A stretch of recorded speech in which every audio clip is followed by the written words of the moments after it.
नमस्कार. आस्था लर्न्स या आमच्या एज्युकेशन चॅनलमध्ये सर्वांचं स्वागत. औरंगाबाद जिल्ह्याची जी सरकारी प्रश्नपत्रिका 2023 साली प्रकाशित झाली त्या प्रश्नपत्रिकेतील आज आपण मराठी या विषयाचे व्याकरण पाहणार आहोत आणि त्यातील हा पहिला प्रश्न आहे.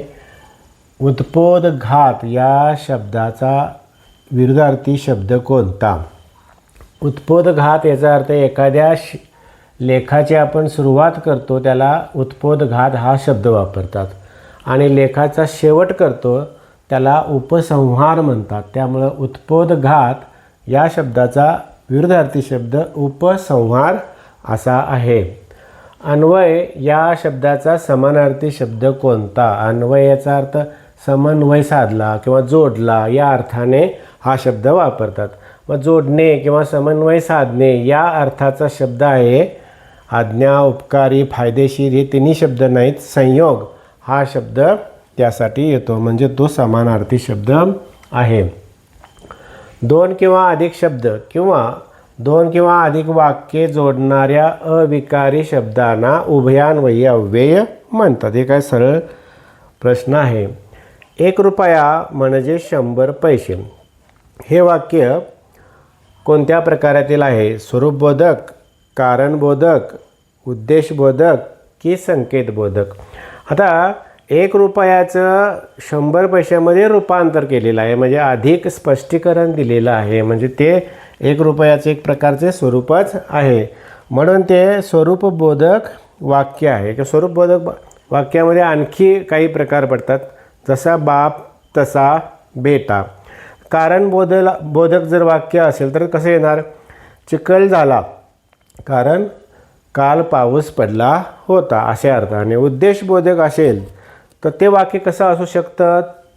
तो शिकतो जेणेकरून परीक्षेमध्ये पास होईल अशा अर्थाने उद्देशबोधक येईल. आणि संकेतबोधक वाक्य हे असं असतं तू अभ्यास केला नाहीस तर पास होणार नाहीस. म्हणून या ठिकाणी स्वरूपबोधक हे वाक्य बरोबर आहे. अंमलबजावणी हा शब्द कोणत्या 2 भाषा मिळून बनला आहे? आता अंमलबजावणीमध्ये अंमल हा एक शब्द आहे आणि बजावणी हा एक शब्द आहे. 2 शब्द आहेत आणि ते 2 बऱ्याच वेळा 2 वेगवेगळ्या भाषांमधून येतात. आता अंमल हा शब्द संस्कृतमधूनही आलेला आहे आणि फारसी भाषेतून सुद्धा आलेला आहे. संस्कृत हा पर्याय कुठेही नाही त्यामुळे अंमल हा शब्द फारसी भाषेतून आलेला आहे आणि बजावणी हा शब्दसुद्धा फारसी भाषेतूनच आलेला आहे. त्यामुळे पहिला पर्याय जो आहे फारसी प्लस फारसी हा पर्याय बरोबर आहे. पार्वतीने नीळकंठास वरले या वाक्यातील नीळकंठ या शब्दाचा समास कोणता असा प्रश्न आहे. आता नीळकंठ या शब्दाचे 2 समास होतात. नीळकंठ म्हणजे निळा कंठ असे जर असेल तर तो कर्मधारय समास असेल पण कर्मधारय समास या ठिकाणी नाहीच आहे. आणि या वाक्यामध्ये नीळकंठ हा निळाकंठ यासाठी नसून शंकरासाठी वापरलेला आहे म्हणजे नीळ आहे ज्याचा कंठ असा तो शंकर म्हणून हा बहुव्रीही समासाचं उदाहरण आहे. आशिषला कष्टाने मिळवलेली भाकर हवी या वाक्याचा प्रकार कोणता असं विचारले. संयुक्त वाक्य तर नाहीच आहे एकच वाक्य आहे त्यामुळे हे केवळ वाक्यच आहे. सर्वांना खाऊ दिला जाईल या विधानाचा प्रयोग ओळखायचा आहे. भावे प्रयोगामध्ये कर्त्याप्रमाणे किंवा कर्माप्रमाणे क्रियापद बदलत नाही. इथं बदललेलं आहे. खाऊ दिला जाईल कर्माप्रमाणे बदललेला आहे त्यामुळे भावे प्रयोग हा नाही. आता समापन कर्मणी प्रयोग आहे त्याची सुरुवात आहे ती माझ्याकडून तुझ्याकडून अशा अर्थाने होते म्हणजे माझ्याकडून चूक झाली किंवा तुझ्याकडून चांगले कर्म घडले अशा प्रकारची वाक्य असतात. संकर प्रयोगाचं हे वाक्य नाहीच आहे. आणि नवीन प्रयोगामध्ये कसं असतं दिला जाईल केला जाईल असं असतं म्हणजे या ठिकाणी जसं आहे बघा सर्वांना खाऊ दिला जाईल म्हणून हे जे उदाहरण आहे ते नवीन कर्मणी प्रयोगाचे आहे. अलंकार कोणता आहे ते ओळखायचं आहे. देह देवाचे मंदिर आत आत्मा परमेश्वर.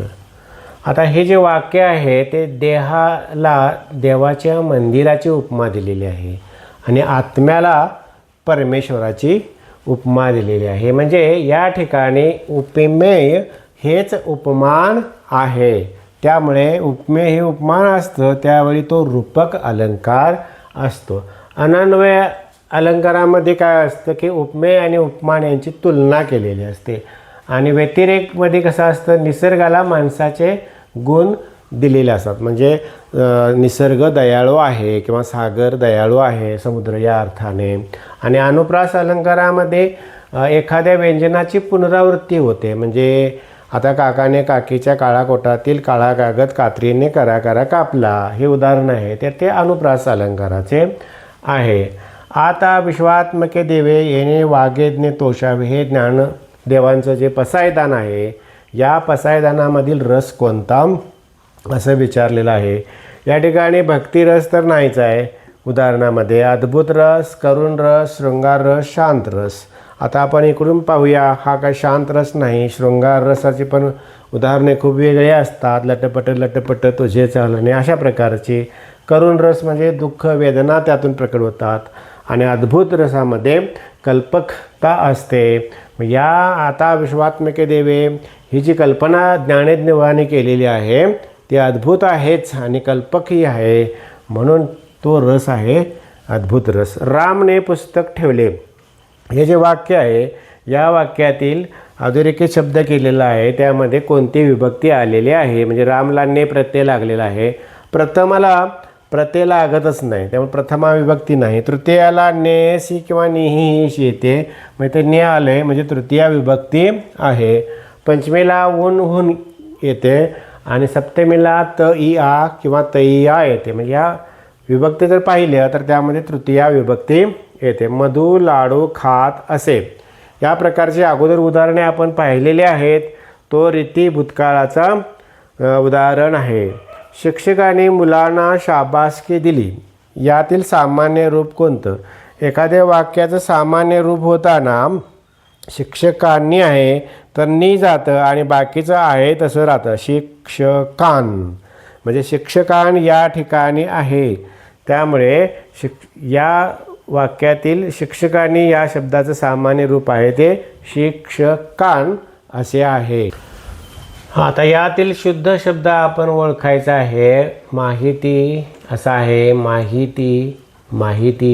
माहिती यांच्यावर नजर फिरवल्यावर आपल्याला लक्षात येतं की हला पहिली वेलांटी आणि तला दुसरी वेलांटी तो शब्द बरोबर आहे. शुद्ध लेखनावर आधारित एक एपिसोड आम्ही बनवलेला आहे तो अवश्य तुम्ही पहा. आता पुढचा प्रश्न आहे तो यातील अयोग्य जोडी कोणती. दातृत्व त्याच्या विरुद्ध कृपणता. दातृत्व म्हणजे दान करणारा असतो त्याला आणि कृपणता म्हणजे कंजूषपणा ही योग्य जोडी आहे. ओनामा म्हणजे सुरुवात करणे आणि अथश्री म्हणजे सुरुवात करणे म्हणजे समानार्थी आहेत विरुद्धार्थी नाहीत त्यामुळे हीच अयोग्य जोडी आहे.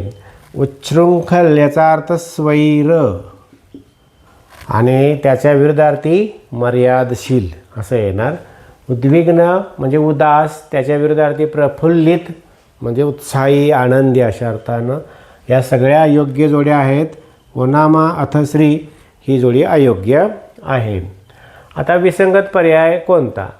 आनंदाला पारावर न उरणे म्हणजेच आभाळ ठेंगणे होणे म्हणजेच आकाश आनंद गगनात मावणे.